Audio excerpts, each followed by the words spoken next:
मार्च महीने की शुरुआती महंगाई के साथ हुई है और जोर का झटका धीरे से लगा है, क्योंकि ये जो महंगाई है ये रसोई गैस पर भी पड़ी है और इसको लेकर कांग्रेस ने एक बड़ा मुद्दा बनाया है, प्रेस कॉन्फ्रेंस की है। आर्थिक मामलों के प्रवक्ता हैं हमारे साथ गौरव वल्लभ। वल्लभ साहब, ये जो दाम बढ़ाए गए हैं इसके बाद आपने कई सवाल उठाए हैं, लेकिन दाम बढ़ना एक कारण है, क्योंकि कहीं ना कहीं अगर देखें अंतर्राष्ट्रीय कीमतों में भी उछाल आया है, पड़ोसी देशों में भी कीमतें बढ़ी हुई हैं। ऐसे में भारत भी महंगाई की मार ऐसा दिखता है कि वो बढ़ी है और इसलिए ये मामूली बढ़ोतरी है, ये भी तर्क है। 50 रुपये मामूली बढ़ोतरी है रसोई गैस में। किसके लिए हो? मोदी जी के दोस्तों के लिए 50 रुपये मामूली होंगे, पर हिंदुस्तान के अन्नदाता और मजदूर के लिए नहीं है। आपने एक झटके में 50 रुपये 1100 के पार रसोई गैस सिलेंडर को पहुंचा दिया। नहीं चाहिए ऐसी मोदी सरकार जो दे देशवासियों को सिलेंडर 1100 के पार, कॉमर्शियल गैस सिलेंडर 2100 के पार।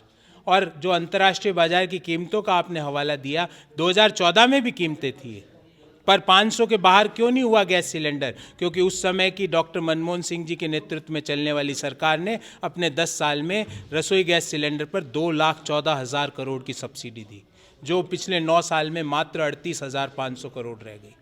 और तो और सब्सिडी तो दो मत, और तो और 5% जीएसटी लगा दो डोमेस्टिक गैस सिलेंडर पर, और कॉमर्शियल गैस सिलेंडर पर 18% जीएसटी। तो सरकार की जो प्रायोरिटी है मोदी सरकार की, वो पुअर और मिडिल इनकम ग्रुप नहीं है, उनकी प्रायोरिटी कुछ और है। तो मांग क्या कर रही है कांग्रेस? हमारी मांग ये है इमीडिएटली इस 50 रुपये की बढ़त को वापस ले, और ना केवल वापस ले, कोई भी हालत में रसोई गैस सिलेंडर की कीमत 500 के बाहर नहीं हो सकती। एक राज्य सरकार अपने सीमित संसाधनों के बावजूद, राजस्थान की सरकार ने आधी से ज़्यादा राजस्थान की आबादी को 500 के अंदर गैस सिलेंडर मुहैया कराने की व्यवस्था कर दी, तो केंद्र सरकार क्यों नहीं कर सकती? तो हमारी दो मांगे हैं, roll back of this increase, and not only roll back, we demand that the LPG gas cylinder prices can't be more than ₹500। आज जब रसोई गैस का जिक्र होता है तो याद आता है यूपीए सरकार में एक बार जब दाम बढ़े थे तब टीएमसी अलग हो गई थी।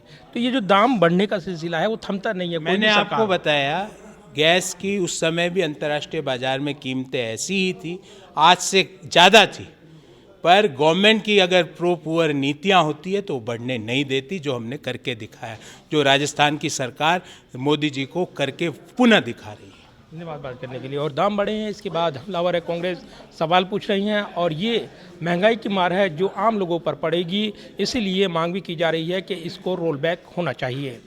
कैमरामैन विद्यापीठ के साथ प्रदीप कुमार, टोटल न्यूज़, दिल्ली।